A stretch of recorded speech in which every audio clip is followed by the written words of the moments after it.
जी हाँ, नमस्कार दोस्तों, स्वागत करते हैं आप सभी को आपका यूट्यूब चैनल टारगेट भोजपुरी। जी हाँ दोस्तों, बता दूं कि भोजपुरी के हिट मशीन खेसारी लाल यादव जी का एक बहुत ही बेहतरीन का गाना आ रहा है। जी हाँ दोस्तों, सिंगर हमारे खेसारी लाल यादव जी और प्रियंका सिंह जी सॉन्ग को मिलकर पूरा किए हैं और ये फिल्म का गाना है। जी हाँ दोस्तों, राजा राम जो फिल्म है ना, उस फिल्म में का ये गाना है।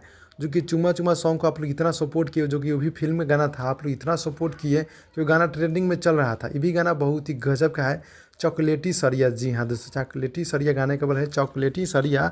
तो आप सबके बीच ये गाना देखने को मिलेगा आप सबके बीच, यानी कि आज शाम 4 बजे ऑफिशियल टीजर, इस गाने का टीजर आप लोग को देखने को मिलेगा सारेगामा हम भोजपुरी यूट्यूब चैनल के माध्यम से। जी हाँ दोस्तों, गीत को लिखे हैं हमारे बड़े भैया कृष्णा विदर्दी जी और म्यूजिक है कृष्णा विदर्दी जी का। जी हाँ दोस्तों, और गीत को लिखे कुंदन प्रीत जी और ये गाना आप सभी को देखने को मिलेगा आज शाम 4 बजे टीजर इसका।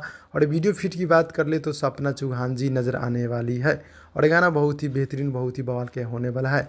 चॉकलेटी सरिया गाने का बल है, तो इस गाने को आप लोग देखिए सारेगामा हम भोजपुरी के यूट्यूब चैनल के माध्यम से। जी हाँ दोस्तों, भाई लोग मिलते हैं अगली वीडियो में, तब तक के लिए धन्यवाद।